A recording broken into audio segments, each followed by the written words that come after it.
Yung pangatlo, ito nga yung sa Aguado Street. Aguado. Pero hindi na po ako ang nakapag-deliver dyan, yung mga tropa ko rin na duty, kung sinong duty, at the time ng delivery dyan. Paano mo nalalaman na ginagamit yung pangatlong lugar na yon?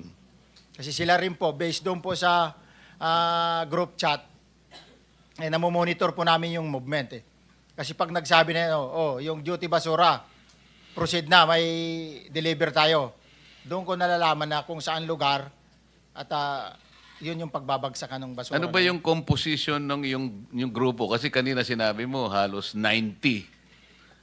Pwede mo sabihin sa amin, pare-pareho ba kayong Marines? Ano ba yung ibang serbisyo na kinabibilangan nila? Bali yung troops disposition namin, Your Honor, is mayroon dalawang klase po kasi. EEC, which is Elisaldico, yun yung intended na security sa kanya. Mayroon ding MRC, which is yun sa family. Dito sa EEC, ang dati dyan during the time, mayroong 10 Coast Guard with officer, 10